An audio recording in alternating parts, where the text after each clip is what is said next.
नमस्कार, ओम शांति। सतगुरु करता पुरख से तुहाडा फिर तो एक बार स्वागत है मित्रों। अज फिर असी अपने भाई नाल तुहाडे वर्गो मैनूं उम्मीद है तुहानूं ये प्रोग्राम बहुत सोहना लगदा होना। आइए स्वागत करदे हां निर्वेर भाई साहब दा। भाई जी तुहाडा इस कार्यक्रम च बहुत बहुत स्वागत है। भाजी 2-3 हफ्ते पहले बाबा ने मुरली च बोला था, एक धर्म, एक राज्य ते एक भाषा, ये दुनिया स्थापन होने वाली।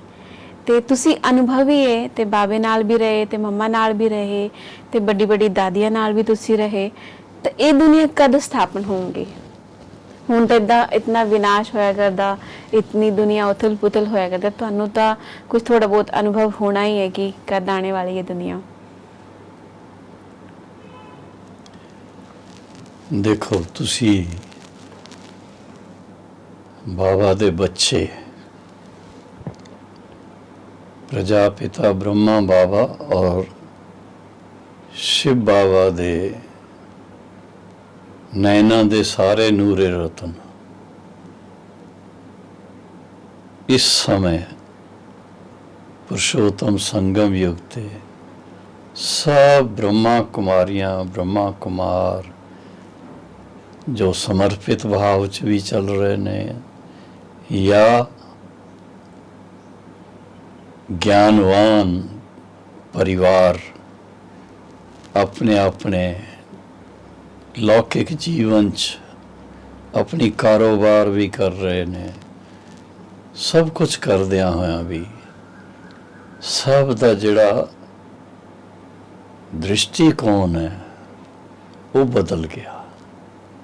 हर एक दूसरे नूं जदों देखदे है मुस्कुराउंदे है, आत्मिक भाव नाल एक दो नूं ओम शांति कहंदे है ते अपनापन महसूस हुंदा है, कोई पराया नहीं लगता। ते सब तो पहली गल है कि बाबा दे इस भाव नूं अच्छी तरह असीं समझिए कि जदों ये साडे मन च पक्का हो जाए कि असीं शिव परमात्मा दे रूहानी बच्चे हैगे हैं, शिव परमात्मा और असी आत्मा रूप च सालीग्राम रूप आत्मा जिहड़ी जो भी है वो सब एक बाप दे अनादि अविनाशी बच्चे है। आत्मा भी अविनाशी है, शिव बाबा परमात्मा भी अविनाशी है और इस करके असलियत तो यह हुई है कि असी सब परमात्मा पिता दी संतान है। गुरबाणी च भी अरदास गुरुद्वारे च जदों करते हैं शब्द यूज होंदे है, तुम मात पिता हम बालक तेरे, तुमरी किरपा ते सुख गनेरे। उस वेले कोई ये नहीं कहंदा ही कि फलाने धर्म वाले जिहड़े है वो सुख लैणगे तो बाकी नहीं लैणगे, इदां तो है नहीं। अच्छा गुरबाणी च ये भी आउंदा ही, ये भी नहीं आउंदा कि जिहड़े गुरबाणी सुनते है वो ही सिर्फ वाहिगुरू दे बच्चे है, होर नहीं है, इस तरह तो है ही नहीं। इहदे वास्ते साडी जिहड़ी दृष्टि है, साडी जिहड़ी सोच है, साडा जिहड़ा एक दूजे दे प्रति भाव है वो की असी रखते हैं। अगर तुसी ये भाव रख दो कि जितने भी इस संसार च मनुष्य आत्मा हैं जिन्हों ने शरीर धारण किया होया, भावें वो किसी भी जगह किसी भी लौकिक धर्म च है और जो भी अपना अपना कार्य कर रहे हैं, लेकिन सब परमात्मा दे बच्चे है। असी सुनिया जरूर है पहले, पर कभी ये सोचा नहीं कि सचमुच इस भावना नूं अगर असी प्रैक्टिकल लाइफ च लियाईए तो साडी आउटलुक कितनी वास्ट हो जाती है, बहुत बेहद च चले जाने हैं, फिर पराया कोई लगता ही नहीं है। तो इस करके जो भी बाबा दे बच्चे ਹਾਂ ਬਾਬਾ ਮੈਂ ਕਹਿ ਰਹੀ ਪਰਮਾਤਮਾ ਨੂੰ, ਵਾਹਿਗੁਰੂ ਨੂੰ, ਸ਼ਿਵ ਬਾਬਾ ਨੂੰ, ਕਿਉਂਕਿ ਬ੍ਰਹਮਾ ਵਿਸ਼ਨੂੰ ਮਹੇਸ਼ ਦੇ ਵੀ ਰਚੈਤਾ ਜਿਹੜਾ ਹੈ ਉਹ ਪਰਮ ਪਿਤਾ ਪਰਮਾਤਮਾ ਸ਼ਿਵ ਹੈ, ਨਿਰਾਕਾਰ ਹੈ। ਤੇ ਨਿਰਾਕਾਰ ਦੇ ਸਭ ਬੱਚੇ ਨਿਰਾਕਾਰ ਆਤਮਾ ਹੈਗੇ ਆ, ਸਰੀਰ ਧਾਰਨ ਕੀਤਾ ਤੇ ਬ੍ਰਹਮਾ ਬਾਬਾ ਦੇ ਬੱਚੇ ਜੀਵ ਆਤਮਾ ਹੈਗੇ ਆ। ਉਸ ਹਿਸਾਬ ਨਾਲ ਦੇਖੋ ਤੁਸੀਂ, ਤੇ ਸਾਰਾ ਸੰਸਾਰ ਆਪਣਾ ਪਰਿਵਾਰ ਹੈ। ਉਸ ਦ੍ਰਿਸ਼ਟੀ ਨਾਲ ਅਗਰ ਤੁਸੀਂ ਦੇਖਣਗੇ ਤੇ ਤੁਹਾਨੂੰ ਕੋਈ ਵੀ ਇੰਜ ਨਹੀਂ ਲੱਗੇਗਾ ਕਿ ਤੁਸੀਂ ਥੋੜੇ ਜਿਹੇ ਬ੍ਰਹਮਾ ਕੁਮਾਰੀਆਂ ਤੁਸੀਂ ਤੇ ਸਵਰਗ ਦੇ ਮਾਲਿਕ ਬਣ ਜਾਓ ਔਰ ਬਾਕੀਆਂ ਦਾ ਵਿਨਾਸ਼ ਹੋ ਜਾਏ। ਇਹੋ ਜਿਹੀ ਕੋਈ ਗੱਲ ਨਹੀਂ ਹੈ। ਲੇਕਿਨ ਜਿਨ੍ਹਾਂ ਦਾ ਮਨ ਪਰਮਾਤਮਾ ਦੇ ਨਾਲ ਲੱਗਿਆ ਹੋਇਆ, ਜਿਹੜੇ ਆਪਣੀ ਜੀਵਨ ਨੂੰ ਇਤਨਾ ਸ੍ਰੇਸ਼ਟ ਦੇਵੀ ਦੇਵਤਿਆਂ ਦੀ ਤਰ੍ਹਾਂ ਬਣਾ ਲੈਂਦੇ ਆ, ਉਹ ਡਿਜ਼ਰਵ ਕਰਦੇ ਆ ਕਿ ਪਹਿਲੇ ਉਹ ਸਤਯੁਗ ਚ ਆਉਣ, ਉਸ ਤੋਂ ਬਾਅਦ ਫਿਰ ਦੂਸਰੇ ਆਉਣਗੇ ਜੀ।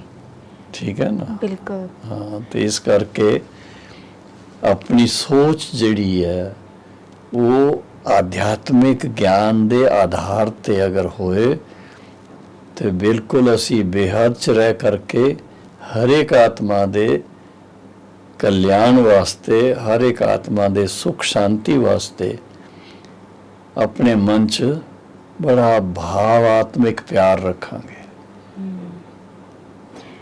ਭਾਜੀ ਇੱਕ ਮੈਸੇਜ ਆਇਆ, ਉਹ ਮਾਤਾ ਬੋਲਦੀ ਕਿ ਬਾਬਾ ਹੀ ਸੰਸਾਰ ਹੈ।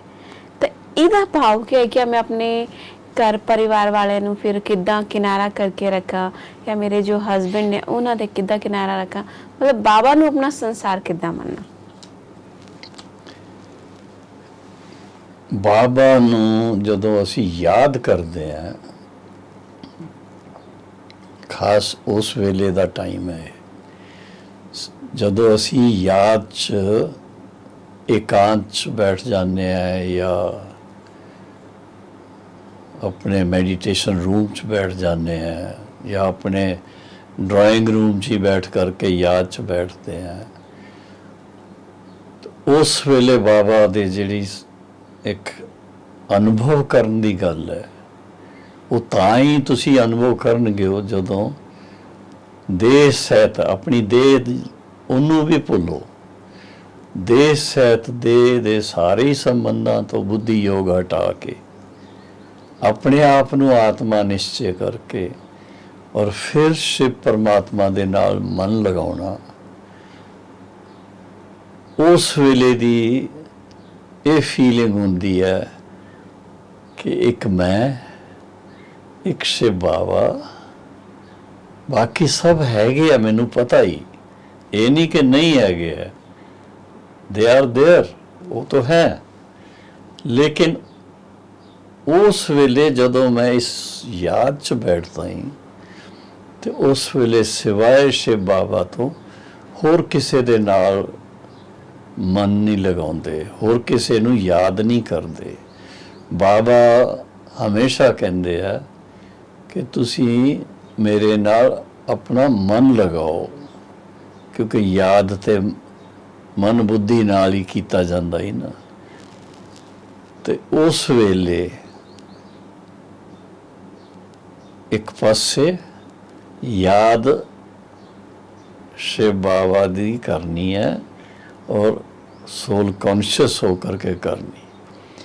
ਫਿਰ ਜਿਹੜਾ ਸਾਡਾ ਪਰਿਵਾਰ ਹੈ, ਬੱਚੇ ਹੈ, ਸਭ ਹੈ, ਉਹਨਾਂ ਦੇ ਵਾਸਤੇ ਯੋਗ 'ਚ ਰਹਿੰਦਿਆਂ ਹੋਇਆਂ ਬੜੀ ਸ਼ੁਭ ਭਾਵਨਾ ਦੇ ਪ੍ਰਕੰਪਨ ਦੇਣੇ ਹੁੰਦੇ ਆ ਕਿ ਮੇਰੇ ਸਭ ਜੋ ਵੀ ਮੇਰੇ ਸੰਬੰਧੀ ਹੈ, ਮੇਰਾ ਪਤੀ ਹੈ, ਮੇਰੇ ਪਤਨੀ ਹੈ, ਮੇਰੇ ਬੱਚੇ ਹੈ, ਮੇਰੇ ਸੰਬੰਧੀ ਹੈ, ਇਹ ਸਭ ਵੀ ਸਦਾ ਸੁਖੀ ਰਹਿਣ, ਸਦਾ ਸ਼ਾਂਤ ਰਹਿਣ, ਸਦਾ ਮੌਜ 'ਚ ਰਹਿਣ, ਸਦਾ ਸਵਸਥ ਰਹਿਣ।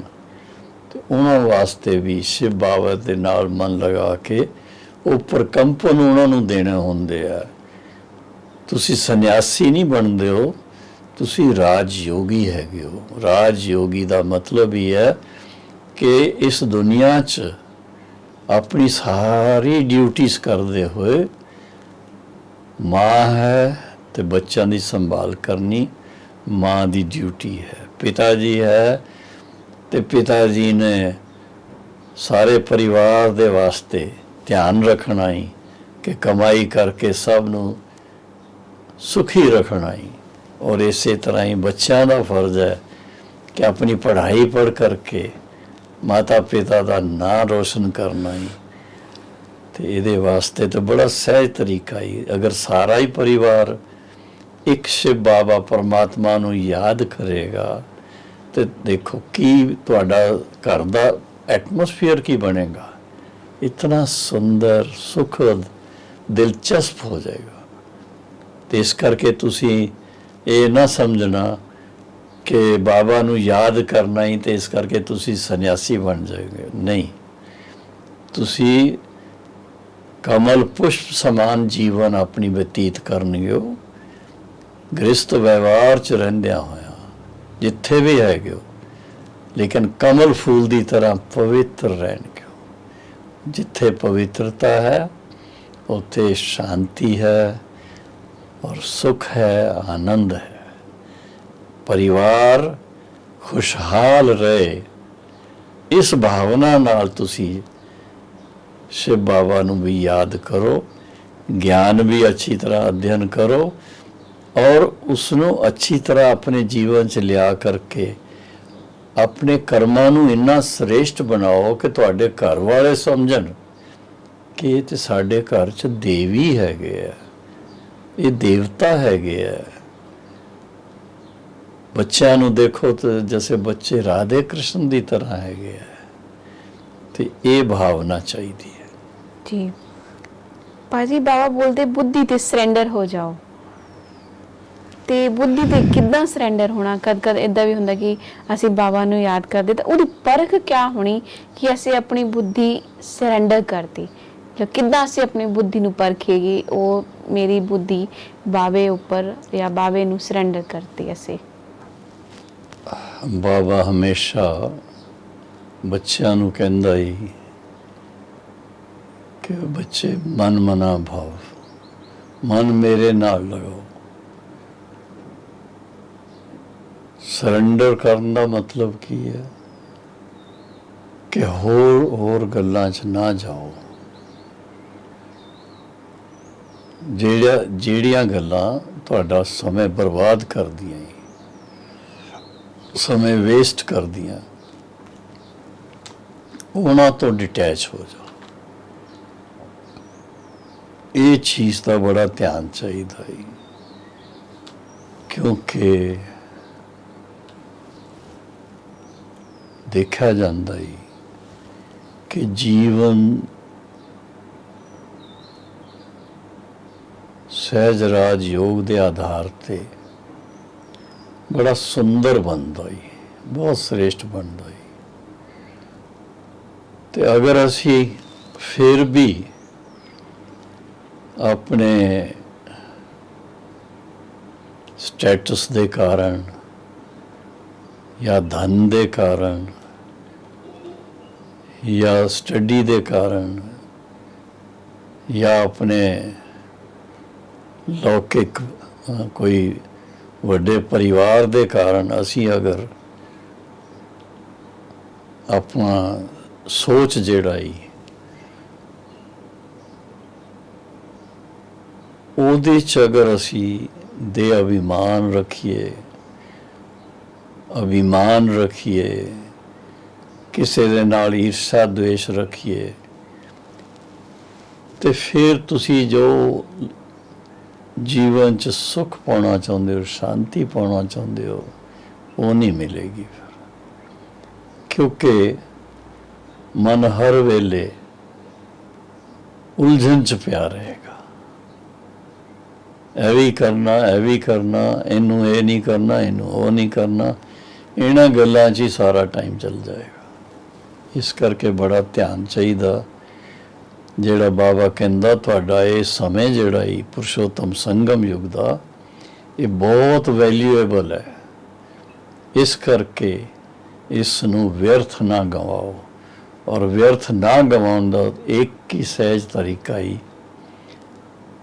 ਮਨ ਮਨਾ ਭਾਵ, ਸ਼ਿਵ ਬਾਬਾ ਦੇ ਨਾਲ ਮਨ ਲਗਾਓ, ਲਕਸ਼ ਰੱਖੋ ਵੀ ਅਸੀਂ ਦੇਵਤਾ ਬਣਨਾ ਹੀ, ਮੱਧਿਆ ਜੀ ਭਾਵ, ਔਰ ਉਹਦਾ ਆਧਾਰ ਹੈ ਬਾਬਾ ਦੀ ਸ਼੍ਰੀਮਤ।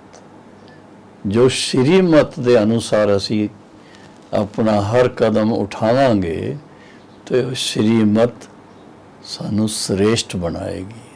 ਸ਼੍ਰੀਮਤ ਦੇ ਆਧਾਰ ਤੇ ਸਾਡਾ ਹਰ ਕਰਮ ਸ੍ਰੇਸ਼ਟ ਹੋਏਗਾ। ਇਸ ਕਰਕੇ ਹੋਰ ਗੱਲਾਂ ਨੂੰ ਤਿਆਗ ਕਰਕੇ ਆਪਣਾ ਜਿਹੜਾ ਲਕਸ਼ ਹੈ ਉਹਦੇ ਤੇ ਤੁਹਾਡੇ ਮਨ ਦਾ ਨਿਸ਼ਾਨਾ ਸਦਾ ਰਹਿਣਾ ਚਾਹੀਦਾ। ਜੀ ਭਾਜੀ, ਅਸੀਂ ਜਿਹੜਾ ਪੁਰਸ਼ਾਰਥ ਕਰਦੇ ਉਹ 'ਚ ਰੁਕਾਵਟ ਆਉਂਦੀ, ਤੇ ਰੁਕਾਵਟ ਆਣੇ ਦਾ ਕਾਰਨ ਕੀ, ਤੇ ਮੈਨੂੰ ਕੀ ਕਰਨਾ ਪਊਗਾ ਜੇ ਉਹ ਪੁਰਸ਼ਾਰਥ ਸਾਡੇ 'ਚ ਰੁਕਾਵਟ ਨਾ ਆਏ? ਰੁਕਾਵਟ ਆਉਂਦੀ ਤਾਂ ਹੀ ਤੇ ਤੁਸੀਂ ਪੁਰਸ਼ਾਰਥ ਕਰਦੇ ਹੋ। ਜੀ ਰੁਕਾਵਟ ਹੀ ਨਾ ਆਏ ਤੇ ਫਿਰ ਪੁਰਸ਼ਾਰਥ ਕੀ ਕਰਨਾ। ਲੇਕਿਨ ਬਾਬਾ ਨੇ ਇਹਦੇ ਵਾਸਤੇ ਬਹੁਤ ਅੱਛੀ ਗੱਲਾਂ ਦਸੀਆਂ ਹੀ।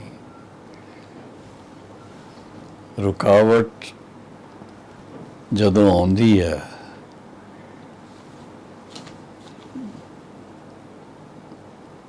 ਤੇ ਉਹਦੇ ਵਾਸਤੇ ਅਗਰ ਥੋੜੀ ਜਿਹੀ ਖਾਈ ਆਉਂਦੀ ਹੈ ਤੇ ਛਲਾਂਗ ਲਗਾ ਕੇ ਕ੍ਰਾਸ ਕਰ ਲਓ। ਜੀ ਹਾਂਜੀ। ਫਿਰ ਬਾਬਾ ਨੇ ਹੋਰ ਗੱਲਾਂ ਦਸੀਆਂ ਕਿ ਤੁਸੀਂ ਆਹਿਸਤਾ ਪਹਿਲੇ ਤੇ ਦੇਖੋ ਪੈਦਲ ਕਰਨ ਦੀ ਗੱਲ ਸੀ, ਉਸ ਤੋਂ ਬਾਅਦ ਫਿਰ ਸਾਈਕਲ, ਔਰ ਸਾਈਕਲ ਤੋਂ ਬਾਅਦ ਕਾਰ, ਔਰ ਕਾਰ ਤੋਂ ਬਾਅਦ ਹਵਾਈ ਜਹਾਜ਼। ਯਾਤਰਾ ਕਰਨ ਦੇ ਕਈ ਤਰੀਕੇ ਹੈਗੇ, ਤੇ ਤੁਸੀਂ ਯਾਦ ਦੀ ਯਾਤਰਾ ਦਾ ਜਿਹੜਾ ਸਰੂਪ ਹੈ ਉਸ ਨੂੰ ਥੋੜਾ ਅੱਗੇ ਵਧਾਓ।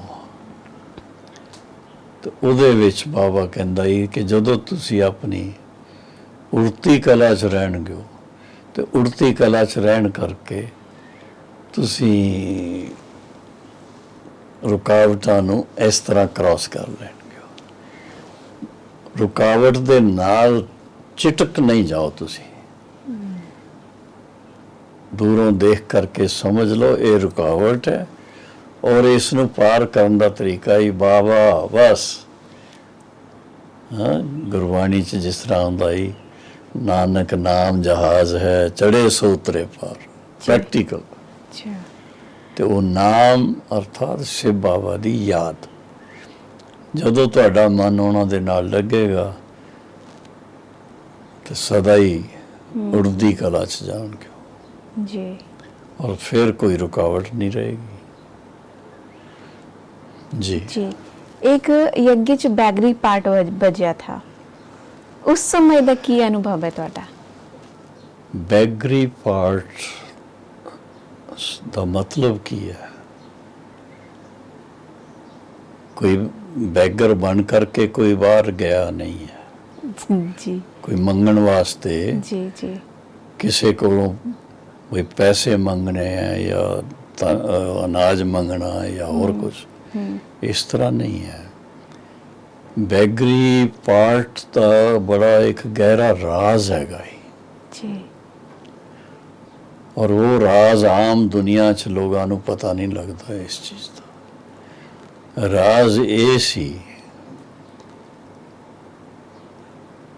कि एक एहो जिहा दिन आया जी, जदों जो साडे खजाना संभालन वाली भैन, उन्होंने देखा कि भंडारी च सिर्फ 8 आने रहे और उस वेले यज्ञ च भैन भाई काफ़ी है गए सी। जी, ये माउंट आबू की गल है। जी जी जी,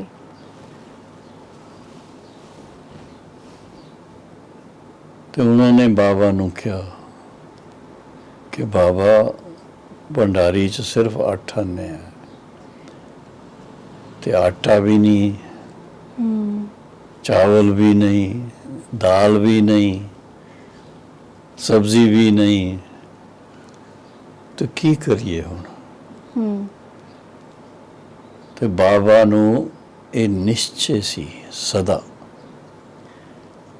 ਕਿ ਇਹ ਜਿਹੜਾ ਰੁਦਰ ਗਿਆਨ ਯੱਗ ਸ਼ੁਰੂ ਕੀਤਾ ਇਹ ਸ਼ਿਵ ਬਾਬਾ ਨੇ, ਪਰਮਾਤਮਾ ਨੇ ਕੀਤਾ, ਸਰਵ ਸ਼ਕਤੀਵਾਨ ਨੇ। ਤੇ ਉਹਨਾਂ ਦੀ ਜ਼ਿੰਮੇਵਾਰੀ ਹੈ ਉਹ ਕਿੱਦਾਂ ਦੇਖਿਆ ਕਿ ਬੱਚਿਆਂ ਦੀ ਪਾਲਣਾ ਕਰਨੀ। ਤੇ ਬਾਬਾ ਉਸ ਨਿਸ਼ਚੈ 'ਚ ਰਹਿ ਕਰਕੇ ਉਹਨਾਂ ਨੂੰ ਜਵਾਬ ਦਿੱਤਾ ਭੈਣ ਜੀ ਨੂੰ कि बच्ची थोड़ा ठहरो, 10 बजे पोस्ट आती है जी, सुबह को 10 बजे। और विश्व रतन जाएगा, वो क्या संदेश ले आता है फिर उसके अनुसार बता देंगे। अब ऐसा है कि ये बातें कहीं ना कहीं तो चली जाती हैं। तो यज्ञ निवासी जो भैन भरा हैगे सी, उन्हां दे रिश्तेदार, उन्हां दे कोई बड़े समीप, ते उन्हां च साडी दीदी मनमोहिनी और दादी शीलिंद्रा, उन्हां दी सगी भरजाई, नाम भी दस दिया, कमला बहन जी, बॉम्बे च सी। जी, ते ਉਹਨਾਂ ਨੂੰ ਜਾਂ ਤੇ ਕਿਸੇ ਨੇ ਦੱਸਿਆ ਹੋਵੇਗਾ ਜਾਂ ਉਹਨਾਂ ਨੂੰ ਖਿਆਲ ਆਇਆ ਹੋਵੇਗਾ,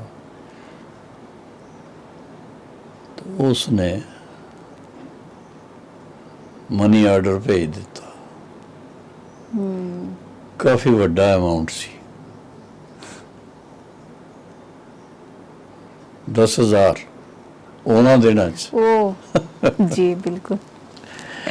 ਜਦੋਂ ਇਤਨੀ ਸਸਤਾਈ ਸੀ ਕਿ 1 ਰੁਪਏ ਮਣ गेहूं मिल ਜਾਂਦਾ गेहूं ਸੀ। मिलदा था। ਤੇ ਉਹ ਉਸ ਦਿਨ ਵਿਸ਼ਵ ਰਤਨ ਦਾਦਾ ਜਦੋਂ ਪੋਸਟ ਆਫਿਸ ਗਏ ਤੇ ਉਹ ਮਨੀ ਆਰਡਰ ਮਿਲ ਗਿਆ। ਔਰ ਉਸ ਤੋਂ ਬਾਅਦ ਅੱਜ ਦਿਨ ਤਾਈਂ ਤੇ ਕਦੀ ਕੋਈ ਬੈਗਰੀ ਪਾਰਟ ਦਾ ਨਾਂ ਨਹੀਂ ना नहीं आया। ਨਹੀਂ ਤੇ ਥੋੜਾ ਲਾਈਫ 'ਚ ਦਿੱਕਤਾਂ ਆਉਂਦੀਆਂ ਹੀ ਤੇ ਕਿਸ ਤਰ੍ਹਾਂ ਉਹਦਾ ਸਾਹਮਣਾ ਕਰਨਾ ਹੀ, ਉਹ ਇੱਕ ਟ੍ਰੇਨਿੰਗ ਸੀ। ਉਹਦੇ ਵਾਸਤੇ ਬਾਬਾ ਸਭ ਬੱਚਿਆਂ ਨੂੰ, ਜੋ ਵੀ ਉਸ ਵੇਲੇ ਭੈਣਾਂ ਵੀ ਸੀ, ਭਾਈ ਵੀ ਹੈਗੇ ਸੀ, ਉਹਨਾਂ ਨੂੰ ਸਵੇਰੇ ਸਵੇਰੇ ਪੈਦਲ ਕਰਨ ਵਾਸਤੇ ਲੈ ਜਾਂਦੇ ਸੀ। ਪਹਾੜਾਂ ਤੇ ਚਲੇ ਜਾਣਾ, ਨੱਕੀ ਲੇਕ ਦੀ ਤਰਫ। ਔਰ ਉਹਨਾਂ ਦਿਨਾਂ 'ਚ ਕਰਾਉਂਦੇ ਹੁੰਦੇ ਸੀ, ਜਿਸ ਤਰ੍ਹਾਂ ਅੱਜ ਕੱਲ੍ਹ ਵੀ ਹੈਗੇ ਥੋੜ੍ਹੇ ਥੋੜ੍ਹੇ। ਤੇ ਬ੍ਰੇਕਫਾਸਟ ਕਰਾਉਂਦੇ ਖਾ ਕਰਕੇ ਹੋ ਜਾਂਦਾ ਸੀ। ਉਹ ਜੰਗਲਾਂ ਤੇ ਜਿਹੜੇ ਫਲ ਫਰੂਟ ਲੈਣੇ, ਫਲ ਜੀ ਜੀ ਜੀ। ਮਤਲਬ ਕਹਿਣ ਦਾ ਇਹ ਕਿ ਬੜੀ ਸਿੰਪਲ ਲਾਈਫ ਸੀ।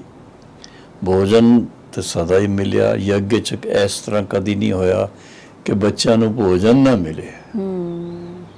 ਤੇ ਇਸ ਕਰਕੇ ਇੱਕ ਜਿਸ ਤਰ੍ਹਾਂ ਹੀ ਟੈਸਟ ਹੁੰਦਾ ਹੀ, ਯੱਗ 'ਚ ਰਹਿਣ ਵਾਲਿਆਂ ਦਾ ਵੀ ਇੱਕ ਪ੍ਰਕਾਰ ਦਾ ਟੈਸਟ ਸੀ ਕਿ ਇਹਨਾਂ ਨੇ ਜਿਹੜਾ ਪਹਿਲੇ ਆਪਣੇ ਆਪ ਖੁਦ ਹੀ ਵਾਅਦਾ ਕੀਤਾ ਹੀ, ਤੁਮ ਹੀ ਸੇ ਖਾऊं, तुम ही से बैठूं, तुम ही से आसरिस चाहूं। कदी ਇਹੋ ਜਿਹਾ ਖਿਆਲ ਨਾ ਆਏ ਕਿ ਮੈਂ ਯੱਗ ਛੱਡ ਕਰਕੇ ਚੱਲ ਜਾ। ਹਾਂ, ਕੋਈ ਕੋਈ ਇਹੋ ਜਿਹੇ ਵੀ ਹੈਗੇ ਸੀ, ਕੋਈ ਕੋਈ ਭਾਈ ਵੀ ਹੈਗੇ ਸੀ। ਬਾਬਾ ਨਾਲ ਗੱਲ ਕਰਕੇ ਕਿ ਅਸੀਂ ਬਾਹਰ ਜਾ ਕੇ ਬਿਜ਼ਨਸ ਕਰਕੇ ਕਮਾਈ ਕਰਕੇ ਅਸੀਂ ਯੱਗ ਨੂੰ ਸਹਿਯੋਗ ਦਿਆਂਗੇ। ਇਸ ਤਰ੍ਹਾਂ ਕਹਿ ਕਰਕੇ ਉਹ ਗਏ, ਬਾਹਰ ਗਏ, ਉਹਨਾਂ ਨੇ ਕੀਤਾ ਵੀ, ਕਰਦੇ ਰਹੇ। ਲੇਕਿਨ ਮੈਂ ਜਦੋਂ ਤੋਂ, ਮੈਂ ਉਸ ਵੇਲੇ ਸ਼ਾਇਦ ਪਿਛਲੇ ਜਨਮ 'ਚ ਹੋਵਾਂਗਾ, ना ऐसे जन्म च सी, लेकिन उस वेले मैं ज्ञान नहीं लिया सी। नहीं लिया जी जी जी। तो मैं तो देखा कि ਜਦੋਂ ਤੋਂ ਮੈਂ ਯੱਗ ਦੇ ਨਾਲ ਮੇਰਾ ਸੰਬੰਧ ਜੁੜਿਆ, ਆਸ਼ਰਮ 'ਚ ਜਾਣਾ ਸ਼ੁਰੂ ਕੀਤਾ ਬੰਬੇ 'ਚ ਜਾਂ ਮਾਊਂਟ ਆਬੂ ਆਏ, ਤੇ ਮੈਨੂੰ ਤਾਂ ਬੈਗਰੀ ਕੋਈ ਪਾਰਟ ਦੇਖਣ 'ਚ ਆਇਆ ਹੀ ਨਹੀਂ। ਨਹੀਂ। ਸੱਚੀ ਗੱਲ ਇਹ ਹੈ। ਜੀ ਜੀ। ਬਾਕੀ ਇਹ ਇੱਕ ਇਹੋ ਜਿਹਾ ਸਮੇਂ ਸੀ ਕਿ ਜਿਹੜੇ ਭੈਣ ਭਰਾ ਬਹੁਤ ਵੱਡੇ ਘਰਾਂ ਤੋਂ ਆਏ ਹੋਏ ਸੀ, ਉਹਨਾਂ ਨੂੰ ਸਿੰਪਲਿਸਿਟੀ ਸਿਖਾਉਣ ਵਾਸਤੇ ਇਹ ਇੱਕ ਇਹੋ ਜਿਹਾ ਸਮੇਂ ਵੀ ਆਇਆ, ਜੀ ਜੀ। ਜਿਸ ਕਰਕੇ ਭੈਣਾਂ ਨੂੰ ਉਹ ਥੋੜਾ ਮੋਟੇ ਕੱਪੜਾ ਜਿਹੜਾ ਹੁੰਦਾ ਨਾ, ਬਾਫਤਾ ਕਹਿੰਦੇ ਹੋ, ਜੀ ਜੀ ਜੀ। ਕੁਛ ਉਹਦਾ ਇਸਤੇਮਾਲ, ਭਾਈਆਂ ਨੂੰ ਵੀ ਇਹੋ ਜਿਹੀ ਥੋੜੀ ਖੱਦਰ ਦਾ ਪਹਿਨਣਾ। ਉਹਨਾਂ ਦਿਨਾਂ 'ਚ ਅਸਲ 'ਚ ਹਿੰਦੁਸਤਾਨ 'ਚ ਖਾਦੀ ਪਹਿਨਣ ਦਾ ਖਾਦੀ ਚੱਲਦਾ ਜ਼ਿਆਦਾ ਸੀ, ਤੇ ਉਸ ਵੇਲੇ ਇਹ ਸਭ ਹੋਇਆ। ਲੇਕਿਨ ਕੋਈ ਜਾ ਕਰਕੇ ਕਿਸੇ ਕੋਲੋਂ ਮੰਗੇ, ਉਹ ਨਹੀਂ ਥਾ। ਬੈਗਰੀ ਦਾ ਤੇ ਮਤਲਬ ਇਹ ਹੁੰਦਾ ਹੀ ਕਿ ਬਈ ਮੰਗ ਕਰਕੇ ਲੈਣਾ ਔਰ ਫਿਰ ਭੇਜਣਾ। ਇਸ ਤਰ੍ਹਾਂ ਕਿਸੇ ਨੇ ਨਹੀਂ ਕੀਤਾ ਜੀ। ਇਸ ਕਰਕੇ ਹਰ ਗੱਲ 'ਚ ਕੋਈ ਰਾਜ਼ ਸਮਾਇਆ ਹੁੰਦਾ ਹੀ। ਜੀ ਬਿਲਕੁਲ ਜੀ ਜੀ ਜੀ। ਉਹ ਇੱਕ ਟੈਸਟ ਪੇਪਰ ਹੈਗਾ ਸੀ ਭਾਈ ਭੈਣਾਂ ਦਾ, ਕਿ ਜਦੋਂ ਰਹਿਣ ਸਹਿਣ ਦੇ ਥੋੜੇ ਜਿਹੇ ਇਹੋ ਜਿਹੇ ਦਿਨ ਆ ਜਾਂਦੇ ਆ ਬਈ ਦਾਲ ਰੋਟੀ ਖਾਣੀ ਹੈ, दाल रोटी खानी है, और कदी कदी एक सब्जी एक सब्जी ਉਹਦੇ ਨਾਲ ਰੋਟੀ ਖਾਣੀ ਹੈ। ਇਹੋ ਜਿਹੀਆਂ ਗੱਲਾਂ ਜਦੋਂ ਹੁੰਦੀਆਂ ਸੀ ਤਾਂ ਉਹ ਅਸਲ 'ਚ ਮੈਂ ਤੇ ਇਹ ਦੇਖਿਆ ਕਿ ਜਿੰਨੇ ਵੀ ਯੱਗ ਨਿਵਾਸੀ ਜੋ ਵੀ ਸੀ, ਛੋਟੇ ਬੜੇ, ਉਹ ਬੜੇ ਖੁਸ਼ ਰਹਿੰਦੇ ਸੀ। खुशी वर्गी खुराक कोई नहीं जी जी। उन्होंने हेल्थ भी अच्छी रहती सी, और चेहरे देखो तो लाल लाल एकदम देखण च लगे ये ते फरिश्ते है कोई। ते इस करके ड्रामा च कई प्रकार दे सीन आउंदे आ, उन्हों कोई किस रूप नाल देखदा, कोई किस रूप नाल देखदा। बिल्कुल। लेकिन लेट अस बिकम कॉन्शियस। हाँ, असी अपना मन जिहड़ा सदा पॉजिटिव रखिए जी, कि ईश्वर दा कार्य उसने शुरू कराया ही, और ओदी जिम्मेदारी है। थोड़े दिन पहले बाबा दे महावाक्य मुरली च सी, अव्यक्त मुरली च, कि बच्चों को हमेशा ब्रह्मा भोजन मिलता रहा, मिल रहा है, मिलता रहेगा और मिलता रहेगा। ਭਾਜੀ ਤੁਸੀਂ ਅੱਜ ਆਪਣੇ ਅਨੁਭਵ ਵੀ ਕੁਝ ਵਿਅਕਤ ਕੀਤੇ। ਮੈਨੂੰ ਲੱਗਦਾ ਇਹ ਅਨੁਭਵ ਸੁਣ ਕੇ ਤੁਹਾਡੇ ਜੀਵਨ 'ਚ ਬਹੁਤ ਪਰਿਵਰਤਨ ਹੋ ਸਕਦਾ। ਜੀਵਨ 'ਚ ਥੋੜੇ ਬਹੁਤ ਟੈਸਟ ਆਉਂਦੇ, ਉਹਨਾਂ ਨੂੰ ਸਫਲ ਕਰਨਾ, ਉਹਦਾ ਰਿਜ਼ਲਟ ਨਿਕਾਲਣਾ ਸਾਡੇ ਉੱਪਰ ਹੀ ਨਿਰਭਰ ਹੈ। ਲੇਕਿਨ ਉਹਦੇ ਪਹਿਲੇ ਸਾਨੂੰ ਪਰਮਾਤਮਾ ਦੇ ਉੱਪਰ ਪੂਰਾ ਨਿਸ਼ਚੈ ਹੋਣਾ ਚਾਹੀਦਾ। ਭਾਜੀ ਤੁਸੀਂ ਅੱਜ ਸਾਡੇ ਇਸ ਪ੍ਰੋਗਰਾਮ 'ਚ ਆਏ, ਤੁਹਾਡਾ ਬਹੁਤ ਬਹੁਤ ਧੰਨਵਾਦ। ਦੇਖੋ ਇੱਕ ਚੀਜ਼ ਤੁਸੀਂ ਬਹੁਤ ਅੱਛੀ ਤਰ੍ਹਾਂ ਜੀ ਸਮਝੋ, ਤੁਹਾਡਾ ਰਿਸੋਰਸਿਸ ਬਹੁਤ ਅੱਛੇ ਹੈ, ਬਹੁਤ ਰਿਚ ਖਾਣਾ ਪੀਣਾ ਖਾਂਦੇ ਹੋ ਜੀ, ਜਿਹਦੇ ਕਾਰਨ ਫਿਰ ਕੋਲੇਸਟ੍ਰੋਲ ਜੰਮ ਜਾਂਦਾ ਹੀ, ਹਾਰਟ ਦੀ ਤਕਲੀਫ ਹੋ ਜਾਂਦੀ ਹੈ, ਕੁਝ ਹੋਰ ਕੁਝ ਹੋ ਜਾਂਦਾ।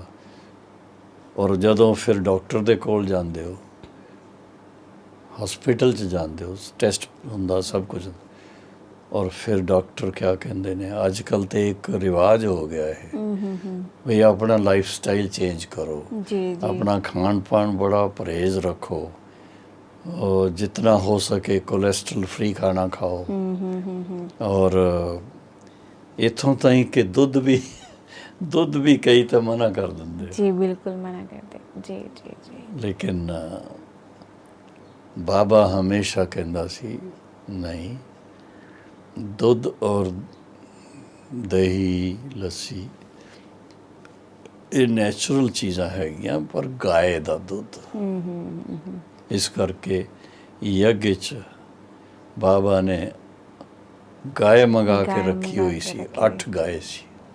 ਅਸੀਂ ਜਦੋਂ ਗਿਆਨ ਲਿਆ ਤੇ 8 ਗਾਏ ਹੈਗੀਆਂ ਸੀ। ਤੇ ਸਾਨੂੰ ਤੇ ਅੱਜ ਦਿਨ ਤਾਈਂ ਬਾਬੇ ਨੇ ਕਦੀ ਇਹ ਨਹੀਂ ਕਿਹਾ ਕਿ ਤੁਹਾਨੂੰ ਦੁੱਧ ਨਹੀਂ ਮਿਲੇਗਾ। ਜੀ ਜੀ ਜੀ ਮਿੱਤਰੋ, ਅਗਲੀ ਕੜੀ 'ਚ ਫਿਰ ਤੇ ਤੁਹਾਡੇ ਵਰਗੋ ਫਿਰ ਤੇ ਕੁਝ ਪ੍ਰਸ਼ਨ ਲੈ ਕੇ ਆएंगे ਤੇ ਨਾਲੇ ਭਾਈ ਦਾ ਕੁਝ ਅਨੁਭਵ ਵੀ, ਅਨੁਭਵ ਤੇ ਸਾਡਾ ਜੀਵਨ ਬਹੁਤ ਅੱਛਾ ਹੋ ਸਕਦਾ।